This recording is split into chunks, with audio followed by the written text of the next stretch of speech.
Hello, good morning student. Online class में आपका स्वागत है। BEd first year.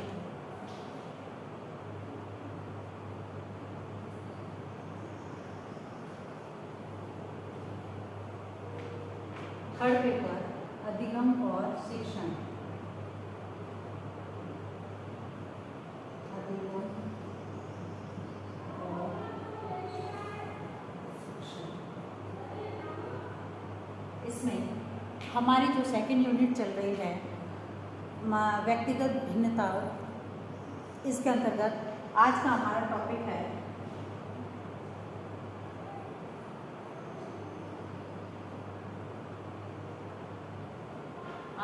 प्रकरण है संज्ञानात्मक प्रक्रियाएं। संज्ञानात्मक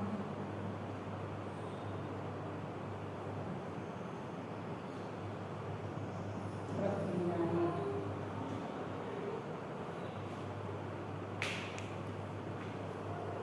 यानी बालक की संज्ञानात्मक प्रक्रियाओं से आशय यह है कि उसके ज्ञान प्राप्त करने की प्रक्रिया से है। संज्ञानात्मक प्रक्रिया यानी बालक की ज्ञान प्राप्त करने की प्रक्रिया। बालक की ज्ञान प्राप्त करने की प्रक्रिया से है, जो बालक में जन्म के समय से ही प्रारंभ हो जाती है। बालक द्वारा इस भौतिक जगत में पदार्पण करते ही उसके संज्ञानात्मक विकास की प्रक्रिया प्रारंभ हो जाती है। यानी बालक जब जन्म लेता है इस भौतिक जगत में, उस जन्म लेने के तत्पश्चात ही उनमें जो है संज्ञानात्मक की ये जो प्रक्रिया है, यानी ये जो ज्ञान प्राप्त करने की प्रक्रिया है, यह शुरू हो जाती है। बालक अपने विभिन्न अंगों एवं ज्ञानेंद्रियों के माध्यम से ज्ञान प्राप्त करता है तथा अपने मानसिक विचारों की कसौटी पर उनको परखता है। जैसे जब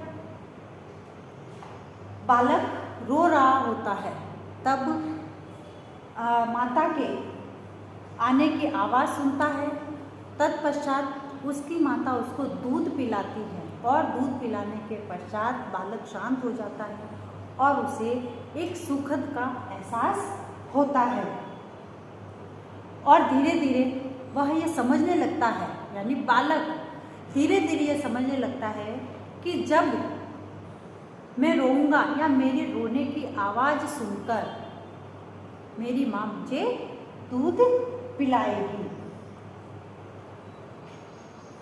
यानी उसको ये समझ में आता है बालक को कि मेरे रोने का और माँ के दूध पिलाने के बीच का कोई न कोई संबंध है, इसीलिए जब भी मैं रोता हूँ तब मेरी माँ मेरे को दूध पिलाती है।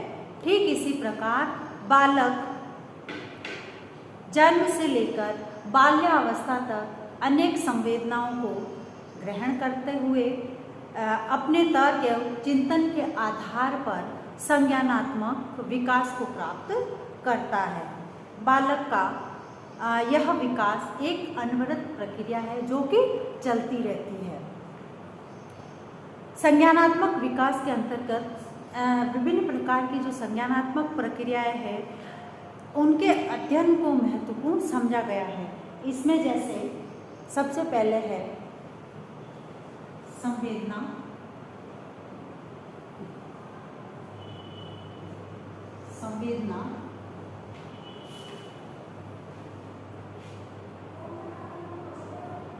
प्रत्यक्षीकरण,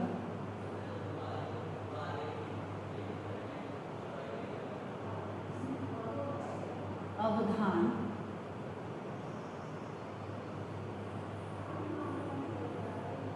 स्मृति,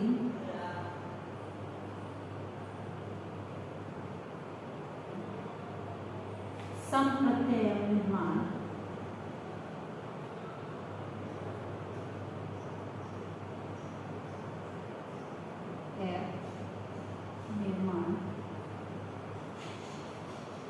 संप्रत्यय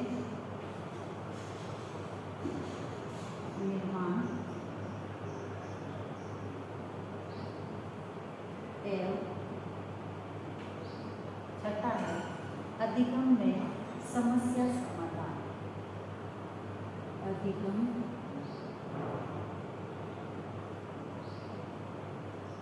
में समस्या समाधान, इन सब का अध्ययन हम करेंगे। आज हम जो करेंगे इसके अंतर्गत जैसे संवेदना, बालक में जो संवेदनाएं होती है यानी संज्ञानात्मक विकास में प्रमुख योगदान संवेदनाओं, बालक की जो संवेदनाएं होती है उन संवेदनाओं का होता है, जिसके माध्यम से बालक अपने संज्ञानात्मक विकास को प्रारंभ कर देता है, क्योंकि यही वह संवेदनाएं हैं जिसके माध्यम से बालक का संज्ञानात्मक विकास होता है। अब संवेदना के अंतर्गत सबसे पहले जो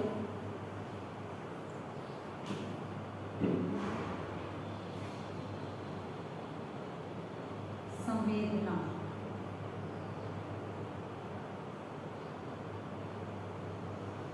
इसमें अब है संवेदना में सबसे पहले आती है दृष्टि संवेदना, दृष्टि संवेदना। अब दृष्टि संवेदना जो संबंधित होती है वह नेत्रों से संबंधित होती है। दृष्टि संवेदना का विकास बालक में जन्म के बाद ही शुरू हो जाती है, यहाँ जन्म के बाद ही देखा जा सकता है। दृष्टि संवेदना के अंतर्गत बालक सर्वप्रथम प्रकाश तथा अंधकार का अनुभव करता है। प्रकाश में बालक सामान्य अनुभव करता है और यदि उसी के स्थान पर यदि अंधकार हो तो बालक जो है उस अंधकार में घबराहट तथा डर का अनुभव करता है, तथा प्रकाश हटा देने पर यानी अंधकार में बालक जो है घबराहट महसूस करने लगता है। और इसमें भी यदि अधिक तेज रोशनी हो, उस अधिक तेज रोशनी में भी बालक को बेचैनी अनुभव होने लगती है, यानी बालक सामान्य प्रकाश में सुख का अनुभव करता है तथा गतिशील वस्तुओं को ध्यानपूर्वक देखने का कार्य बालक 4 माह की अवस्था में करने लगता है। तभी जब हम बालक को 4 महीने का जब बालक होता है, यदि हम उसको आवाज़ दें तो वह अपने आसपास घूमने वाली वस्तुओं को देखता है, हमारी जो आवाज़ देते हैं हम उसको पहचानता है तथा यह देखता है कि कहाँ से आवाज़ आ रही है। 2 वर्ष का बालक रंगों के मध्य भेद करने लगता है। तो यही संज्ञानात्मक प्रक्रिया है जो अनवरत चलती रहती है, जो जन्म से लेकर चलती है बालक में। यानी बालक जन्म के बाद तो अंधकार और उजाले में फ़र्क करना सीखता है, उसके बाद वह गतिशील जो वस्तुएं हैं उन गतिशील वस्तुओं को ध्यानपूर्वक देखता है तथा महसूस करता है। फिर जब 2 वर्ष का जब बालक होता है तो वह रंगों के मध्य भेद करने लगता है कि ब्लैक कौन सा है, रेड कौन सा है, पिंक कौन सा है, हरा कौन सा है, गुलाबी कौन सा है। उसके बाद आता है श्रवण संवेदना। श्रवण संवेदना, अब जो ये श्रवण संवेदना है यह कानों से संबंधित यानी सुनने से संबंधित होती है। श्रवण संवेदना का विकास बालक में धीरे धीरे होने लगता है। जन्म के 1 सप्ताह बाद बालक में ध्वनि को सुनने की क्षमता विकसित हो जाती है और 4 माह के बालक में ध्वनि की श्रवण संवेदना विकसित हो जाती है। तभी जब हम 4 महीने के बालक को आवाज़ देते हैं तो वह सुनकर यह देखता है कि आवाज़ किस ओर से आ रही है। तेज ध्वनि करने पर बालक उस दिशा की ओर और अपने सिर को घुमाने लगता है और इस अवस्था में बालक तेज ध्वनि तथा मंद ध्वनि में भी अंतर समझने लगता है।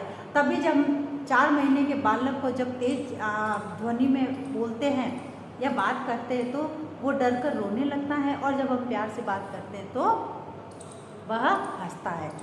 तो यानी श्रवण संवेदना के अंतर्गत बालक जो है आवाज़ में फ़र्क करना सीखता है कि कौन सी तेज आवाज़ है और कौन सी धीमी आवाज़ है। श्रवण संवेदना बालक की श्रवणेंद्रिय पर विशेष प्रभाव डालता है। और जब ये अच्छी होती है तो इनमें जो है ये श्रवण संवेदना अच्छी प्रकार से विकसित होती है। उसके बाद आता है स्वाद संवेदना। ये इसका संबंध अपनी जीवा से होता है, जीभ से, स्वाद संवेदना। अब जो स्वाद संवेदना है इसका सीधा सीधा जो है कनेक्शन अपनी जीभ से होता है। यानी स्वाद संवेदना का विकास बालक में जन्म के बाद ही विकसित होने लगता है। स्वाद संबंधी प्रतिक्रियाओं में बालक शारीरिक आकृति, उनकी जो शारीरिक और मुखाकृति होती है, मुख जब हम कुछ चीज़ खिलाते हैं उनको, तो जब वो मुंह बनाते हैं उसी से हमें पता चलता है कि बालक को किस प्रकार का टेस्ट आ रहा है। जैसे बालक को यदि हम कुछ मीठी चीज़ खिलाएंगे, चीनी खिलाएंगे, मिश्री खिलाएंगे, गुड़ खिलाएंगे, तो बालक उस चीज़ को चूसता रहता है। और यदि हम इसके विपरीत यदि कड़वी चीज़ या कुनेन खिला दें तो बालक जो है अपनी जीभ को बाहर निकालेगा और उससे हमें पता चलता है कि इसको कड़वा स्वाद आ रहा है।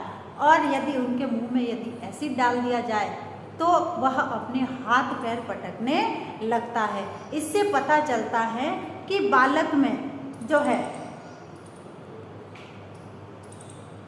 ये स्वाद संवेदना जन्म के बाद से ही विकसित होती है। तो यानी इस प्रकार से बालकों में जो है धीरे धीरे करके जन्म के बाद से ही यह संवेदनाएं विकसित होना शुरू हो जाती है। उसके बाद एक गंध संवेदना जो हमारी नाक से संबंधित है, गंध खुशबू से संवेदना। यह भी बालकों में जन्म के कुछ समय पश्चात शुरू हो जाती है। इससे भी बालक जो है अपने गंध में फर्क करना सीख जाते हैं। उसके बाद आता है त्वचीय संवेदना। त्वचीय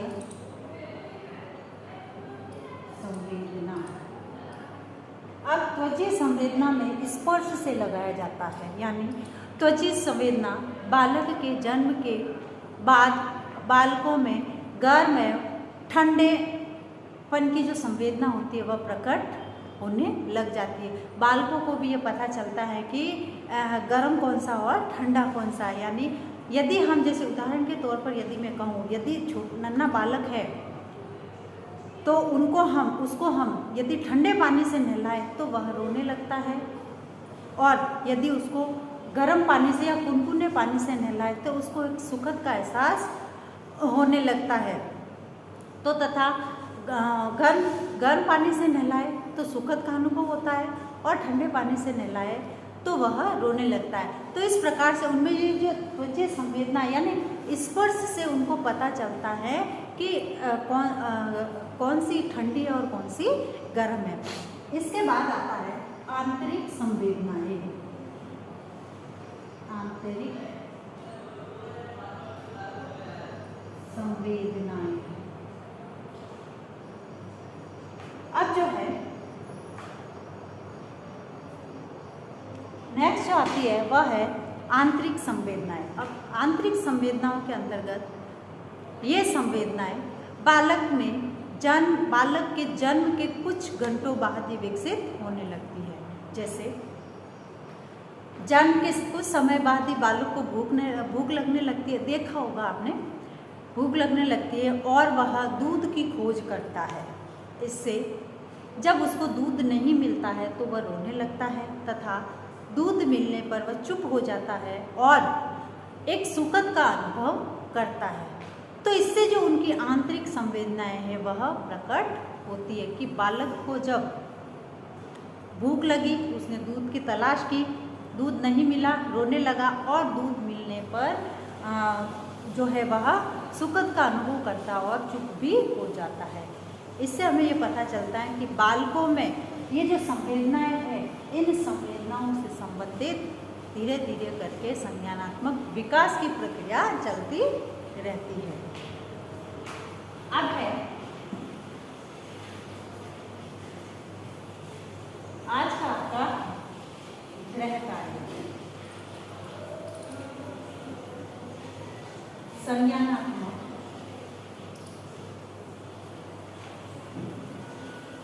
विकास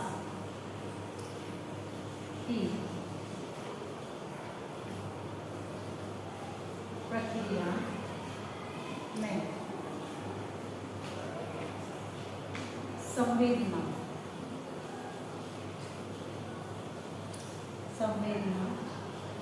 को समझाइए।